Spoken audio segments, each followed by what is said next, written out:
gracias que están con nosotros de nuevo. Estamos estudiando una nueva vida en Cristo, un estudio, hermanos, que ya hemos hecho por varias semanas. Y hoy estamos hablando sobre las misiones, la importancia de las misiones y cómo Dios usa a los misioneros para su honra y gloria. Con nosotros está el hermano Jim Palmer. El hermano Jim está en el staff aquí de First Baptist Church y es el misionero de residencia, se dice así, hermano. Sí.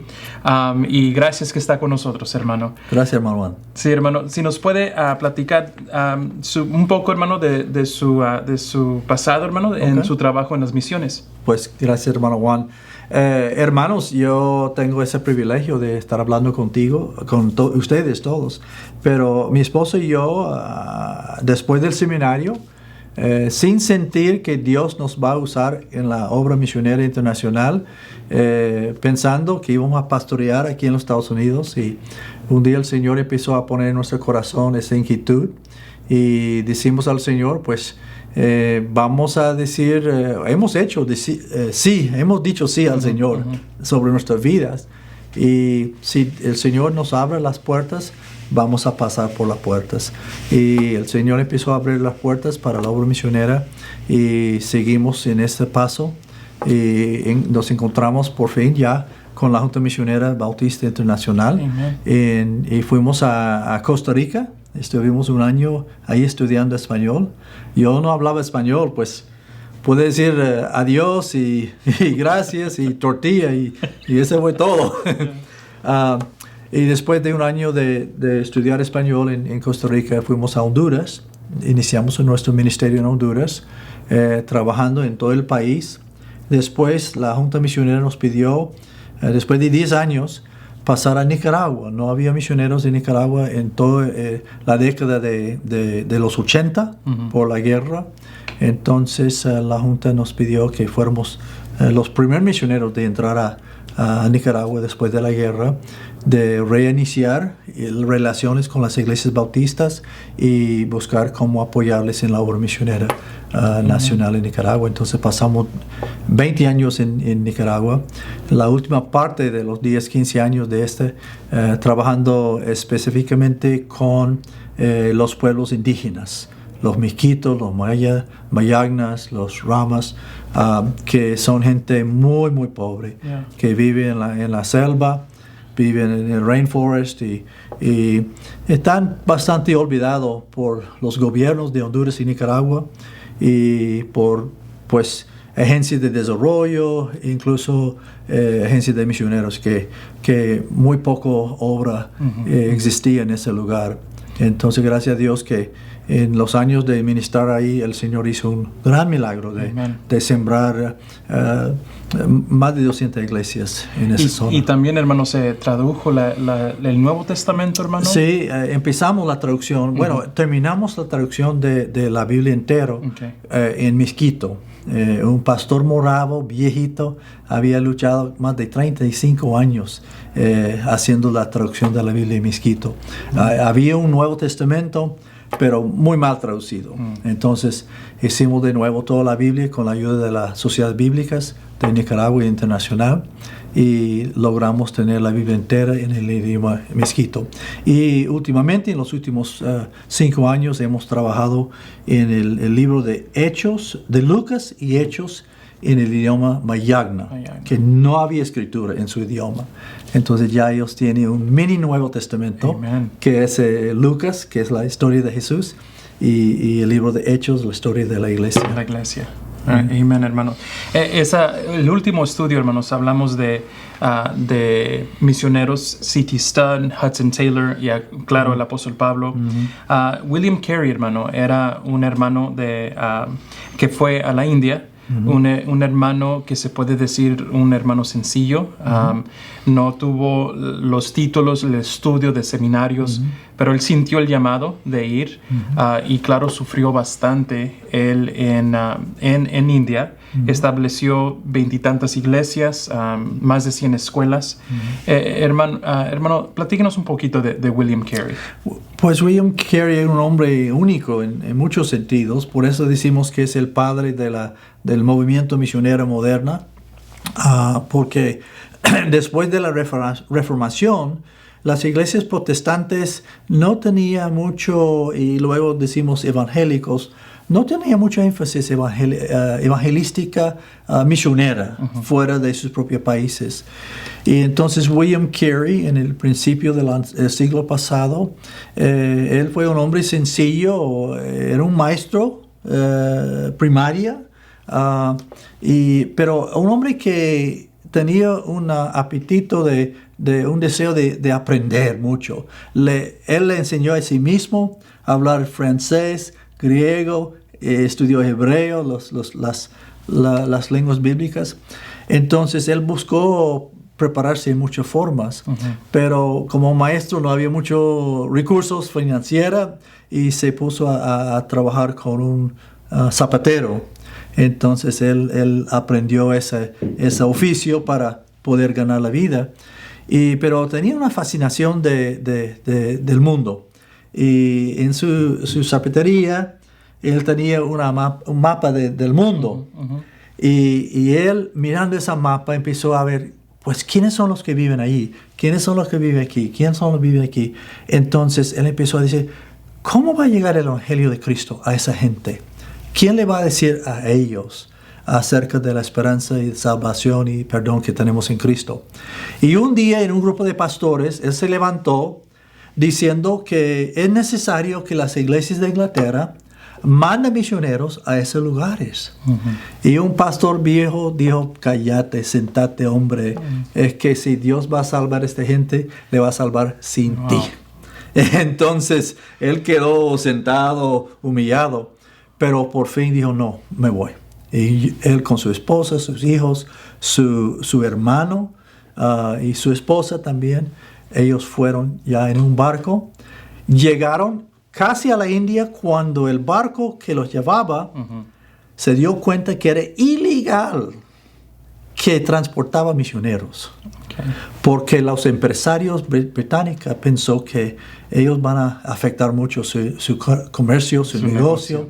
Entonces él los dejó en una isla y ellos tuvieron que buscar otro transporte y por fin llegaron a la India, donde hicieron un trabajo increíble. Hermano, el hermano William, su familia sufrieron bastante. Falleció su hijo, falleció su esposa. Hay un temor, hermano, hay un temor, especialmente cuando uno siente el llamado de ir y servir de esta capacidad.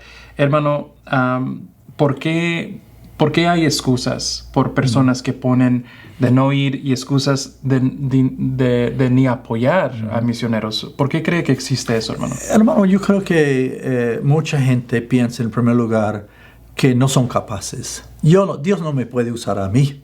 Tal vez aquí en los Estados Unidos yo puedo servir en algo, pero Dios no me puede usar en una obra misionera, que sea como misionero de carrera o misionero de corto tiempo, de un viaje misionero de una semana o 2 semanas. ¿Qué puedo hacer yo? Y tal vez William Carey pensó lo mismo, porque no tenía, como usted dijo, no tenía títulos oficiales. Mi esposa sintió así, hermana Paola sintió bastante que incapaz, ¿qué va a hacer yo? Pero ella desempeñó un trabajo muy grande en la obra médica, en el campo misionero. Pero muchos dicen, yo no puedo hacer nada. Otros dicen que por temor. ¿Cómo va a ser mis hijos? ¿Cómo va a crear mi familia en un país foránea, lejana, extranjeras? Mis hijos van a perder muchas oportunidades que tiene aquí en los Estados Unidos, pero en realidad yo doy gracias que tuve la oportunidad de criar mis hijos en el ambiente misionero, porque los dos aman al Señor y están llevando su familia en los caminos del Señor.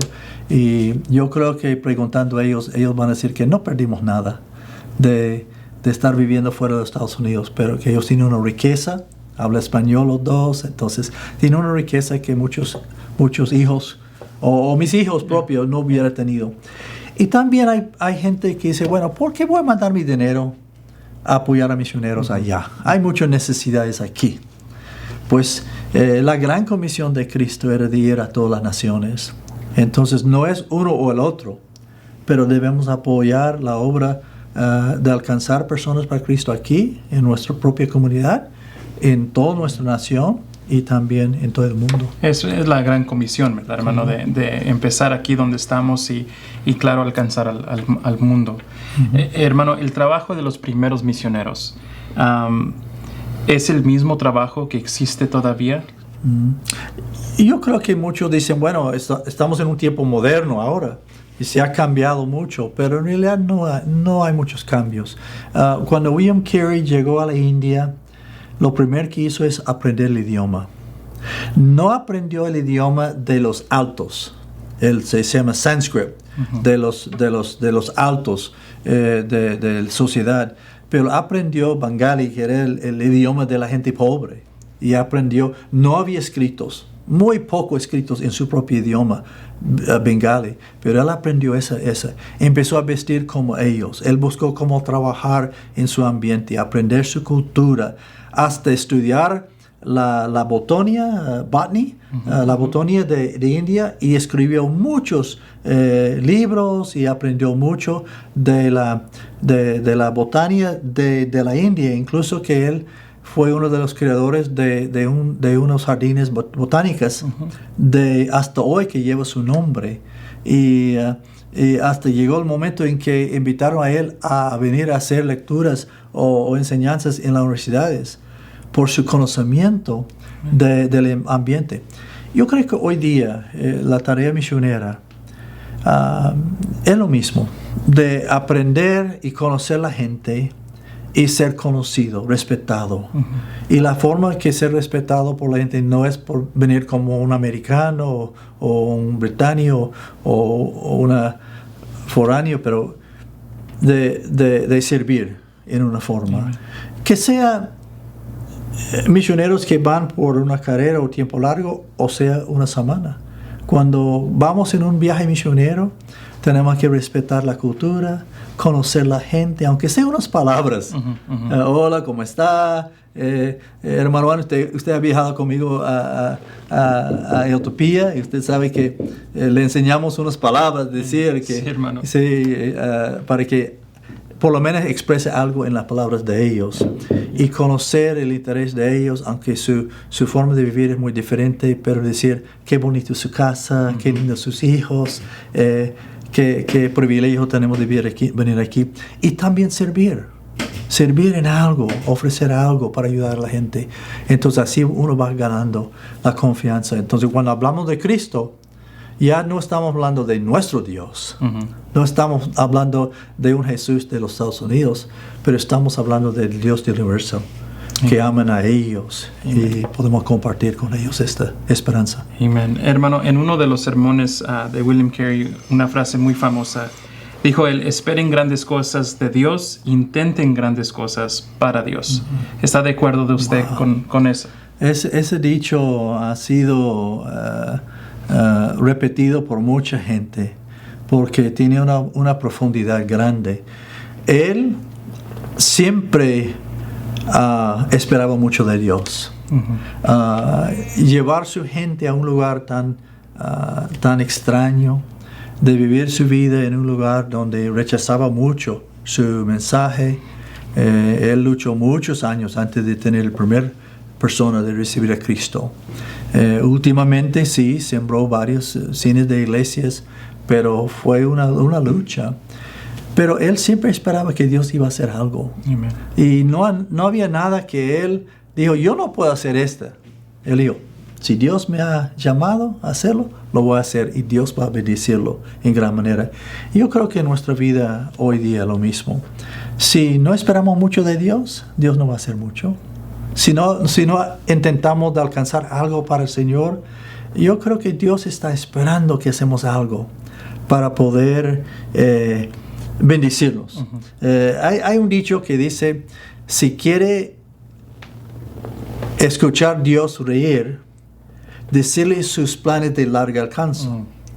Entonces eso quiere decir que nosotros tenemos nuestros planes y Dios muchas veces ríe a nuestros planes. Pero yo he añadido a esta, si quiere escuchar a Dios llorar, dígale que no tienes ningún plan. Si no tenemos ningún plan para hacer algo para Dios, entonces yo creo que Dios llora. Porque Él quiere que hacemos algo. Y es esos pasos de fe, hermano, ¿verdad? De intentar no saber qué espera, estar inseguros.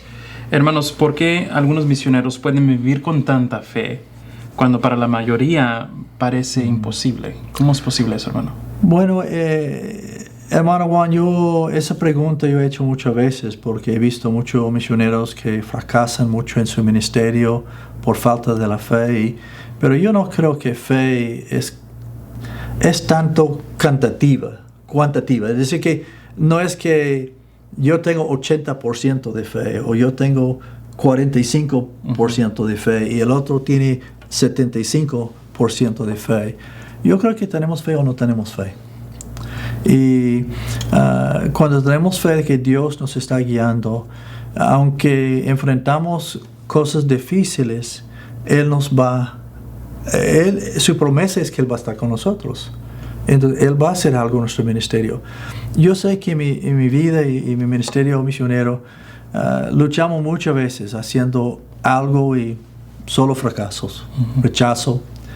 Pero ya en un momento Dios toma algo, tal vez un esfuerzo insignificativo, y Él bendice mucho este esfuerzo y Él hace algo. Pero cuando uno tiene fe, es decir que Dios va a hacer algo. No es el trabajo mío.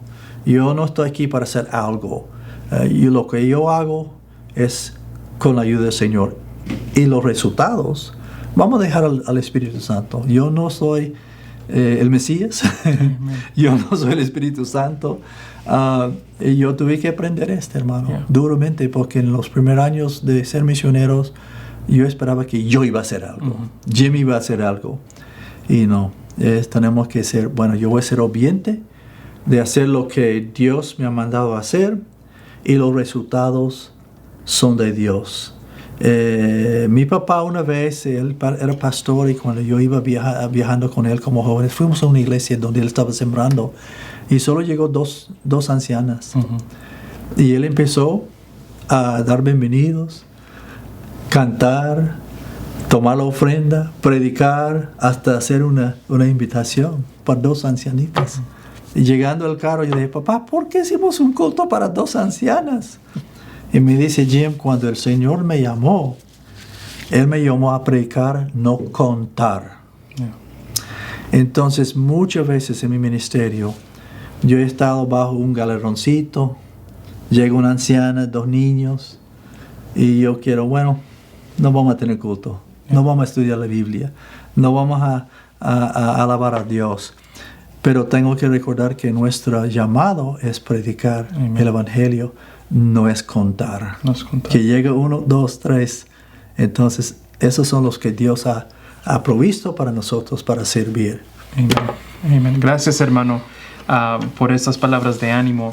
¿Qué consejo tiene usted, hermano, si alguien que está viendo siente el deseo de ir y servir de esta capacidad, o dice, pues en mi iglesia no apoyamos misiones, no hacemos trabajo misionero? ¿Qué consejo tiene usted para ellos? Bueno, hermano, yo creo que no es un día que encendemos un switch para decir que ahora yo voy a trabajar en la obra misionera, pero es algo que tenemos que empezar a practicar como un estilo de vida. Tenemos que servir en nuestra comunidad, buscar oportunidades de servir, buscar oportunidades de ir en un viaje misionero a corto plazo, que sea con nuestra iglesia o con otras iglesias. Hay iglesias que no tienen ese sentido, pero hay muchas iglesias que están luchando en la obra misionera, y hay oportunidades de ir a una semana, 2 semanas. Hay un costo. Hay un costo de tiempo, hay un costo de sus vacaciones, hay un costo económico. Pero yo conozco una familia que dice, no vamos a pasar un año sin que nosotros y nuestros hijos van a un trabajo misionero. Y yo he visto esa familia, cómo Dios ha bendecido a ellos y sus hijos por ese compromiso que ellos han hecho. Entonces yo creo que todos se pueden. Amén. Todos pueden. Gracias una vez más, hermano Jim, por estar con nosotros. Si podría orar por nosotros, hermano. Vamos a orar. Gracias, hermano. Oremos todos. Nuestro Dios y Padre, te damos gracias, Señor, que Tú has puesto a nosotros en este mundo con un propósito de alabarte y glorificar tu santo nombre, pero a la vez de proclamar el Evangelio de Cristo Jesús, que han venido para dar a nosotros la salvación. Él no es nuestro Dios solo, no es Dios solamente de los Estados Unidos. Jesús es el Salvador de todo el mundo y nos ha dado una gran comisión de ir a todas las naciones, predicando, haciendo discípulos, bautizándoles y enseñándoles las cosas que Jesús nos enseñó por su santa palabra. Señor, ayuda a nosotros como iglesia, como individuos, de responder con un sí cuando hay una oportunidad de servir aquí en Athens, en Texas, en los Estados Unidos y en cualquier parte del mundo que el Señor nos da la oportunidad. Señor, bendice nuestra iglesia y otras iglesias que desean ser iglesias misioneras, que sirven y proclaman las buenas noticias de Cristo a todas las naciones. Y así, Señor, te damos gracias, pidiendo en el nombre de Cristo Jesús. Amén. Amén. Gracias, hermanos, por estar aquí con nosotros. Queremos dejarles, hermanos, un video, parte de nuestra iglesia, de un ministerio que nuestra iglesia ha empezado, que tiene varios años, y cómo Dios los ha usado. Hermanos, pasen este tiempo viendo el video y que el Señor les bendiga. Nos vemos la próxima vez. 10 years ago, Ted Meditol and I came face to face with the reality that there is a world water crisis. And a series of events led us to begin looking for a solution. Maybe the creation of a bottled water company that would give 100% of its profits to help address this problem. And that's how Hope Springs Water got started.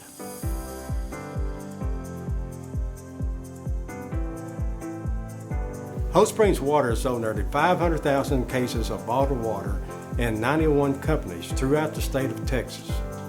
In this decade, water sales have reached over $1.5 million. We soon realized that a company like Hope Springs Water that just earned money to send it off to somebody to drill water wells and help with this problem wasn't enough. Together, we raised a total of $1,784,729. We operate 6 fully functional drilling rigs. We have water projects on 3 continents, North America, Africa, and Asia, and 13 countries. We have development organizations in 3 different countries, and we have a total of 26 employees and co-workers all across the world. Since October 2013, we have recovered over 50 wells in the Toledo district of Belize to help purify their drinking water. WASH education has been taught in over 50 schools around the world. 12,600 children have received deworming medication. Over 600 women's hygiene kits have been sewn by teams across the United States. And we could never have done this alone. Countless volunteers have put in over 110,000 hours of service. We serve alongside churches in 8 different states. We have built partnerships with the Ethio team, the Nika team, the Belize Training Center, and Jacob's Well. 39,960 meals have been provided through Meals for Multitudes.